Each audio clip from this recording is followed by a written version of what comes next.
Congress incharge Meenakshi Natarajan ను Adarsh Nagar MLA quarter లో పాలకుర్తి కీలక నేతలు కలిశారు.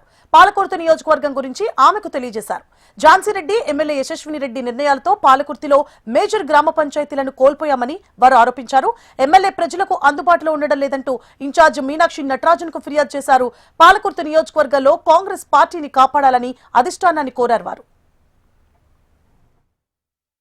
ఝాన్సీరెడ్డి పరిపాలన బాగలేదని, వారి యొక్క మోనోయిజం, వారి యొక్క షాడోయిజం తోటి ప్రజలు ఇబ్బంది పడుతూ ఉన్నారని చెప్పి ఈరోజు మీనాక్షి గారికి మేము రిప్రజెంటేషన్ ఇవ్వడం జరిగింది.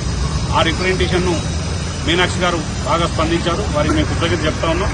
ఎందుకంటే కాంగ్రెస్ పార్టీలో మరి ఇటువంటి పద్ధతి ఎక్కడ లేదు. మరి క్రమశిక్షణ లేని వ్యక్తులు, ఒక సిటిజన్షిప్ లేని వ్యక్తి ఈరోజు మా మీద మోనోపలి చేస్తూ ఉన్నదంటే అది కరెక్ట్ కాదు. అధిష్టానాన్ని కూడా మోసం చేసింది. అధిష్టానం మోసం చేసి వైస్ ప్రెసిడెంట్ తీసుకున్నారు.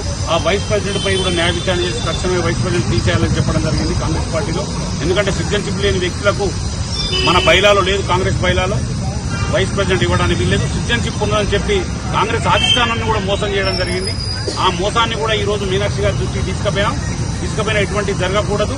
మరి ఎందుకు ఈ పద్ధతిలో జరుగుతూ ఉన్నది, ఇంతమంది సర్పంచులు ఓడిపోవడానికి కారణం ఏందని చెప్తే వారికి చెప్పడం జరిగింది.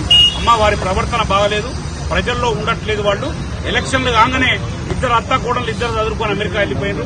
మరి ఈ రోజు ప్రజలకు ఏ కష్టం వచ్చినా చూసేవాళ్ళు లేడు. చూసే నాయకులను మమ్మల్ని అందరినీ అసమ్మతిగా దయాకర్రావు ద్రోహులుగా చిత్రీకరిస్తా ఉన్నది. మరి దయాకర్రావు వదిలిపెట్టుకొచ్చిన వాళ్ళు కూడా చాలా మంది ఉన్నారు ఇక్కడ. మరి వీళ్ళందరినీ కూడా మళ్లీ ద్రోహులుగా చిత్రీకరించడం, ఆమె డబ్బులు వసూలు చేయడం, ఆమె ఈ పద్ధతులన్నీ బాగలేక మేము వ్యతిరేకిస్తే మమ్మల్ని అసమ్మతి అనే ముద్ర వేయడం జరిగింది. ఈ రోజు అందుకనే మేము మీనాక్షి గారు కలిసి చెప్పడం జరిగింది.